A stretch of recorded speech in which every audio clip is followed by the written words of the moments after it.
Oh, hey, hi. I didn't see you there. I was busy practicing my Egyptian dance moves. You guessed right. Maybe what we have to do today has to do with Egypt. Hi there.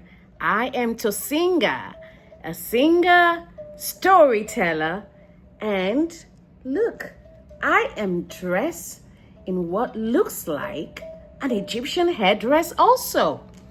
Isn't it lovely? Look at this print. That's the fashion of Egypt. I have a story I want to tell you. Are you ready? I can hear you. When I say story, story, you say story. That's how I know you are ready to listen to a story. Story, story. Story, story. Good. Clap for yourselves. When I say once upon a time, you say time, time. Once upon a time. Once upon a time. I am going to be telling you the story about Trey. Trey in Egypt, the boy who dreamed of pyramids. Trey in Egypt, the boy who dreamed of pyramids.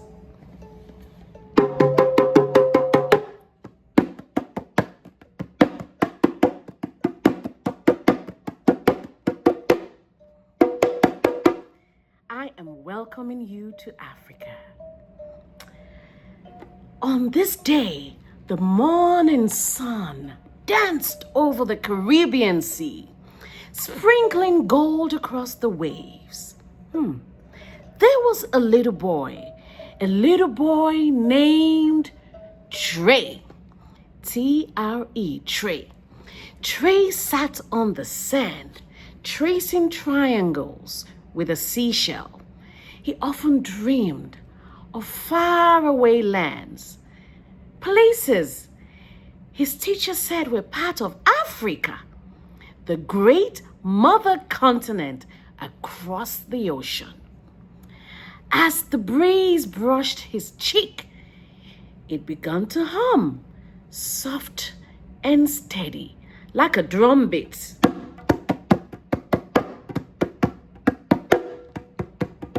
Come, dreamer, the wind whispered. Come, dreamer. Whoosh!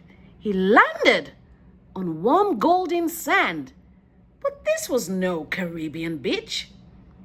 The air shimmered with heat, and in the distance rose tall, shining triangles reaching up to the sun. Wow!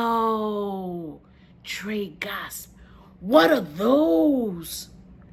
A voice answered behind him. They are the Great Pyramids, said a boy about his age, his skin glowing bronze in the sunlight, his white linen tunic fluttering like a sail. I am Amari. Welcome to Kemet, but we call it Egypt today. And together they walked toward the towering pyramids. Trey squinted, amazed. How did you people build something so big without machines? Amari smiled. With our hands and our hearts and the earth's gifts.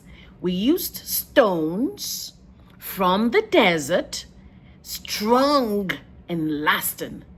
The Nile River gave us water. The sun gave us light and strength. We worked together. Builders, farmers, artists, dreamers, all one family under the same sky. Trey's eyes sparkled. So you built using what nature gave you? Yes, said Amari, proudly. We built for all time, not just for today. That is the way of sustainability, to care for the earth so it cares for us. They stood silently as the sun set behind the pyramids, painting the sky orange and purple. The great stones glowed softly, holding the wisdom of ages. Trey placed his hand on one. They didn't just build for today, he whispered. They built for forever. The desert wind rose again, swirling sand around his feet. Your next lesson waits in the kingdom of gold, it whispered. Amari smiled and waved as the breeze lifted Trey once more. Remember, friend, the earth gives and we must give back. When Trey opened his eyes, he was back on the island beach.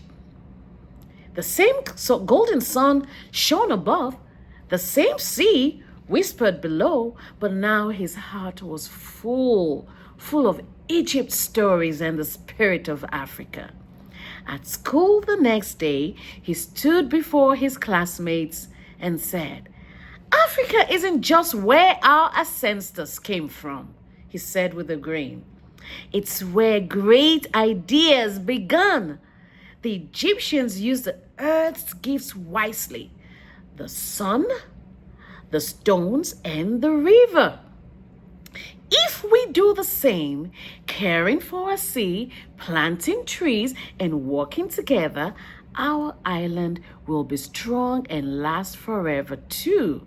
The children clapped and cheered, and the teachers smiled proudly. Outside, the warm breeze danced again, carrying a whisper from far away. Well done, young dreamer. The pyramids are proud. And that is the end of Trey's sojourn to Egypt. I hope Trey has made you all dreamers, and I hope you dream of Egypt, and maybe you will visit someday.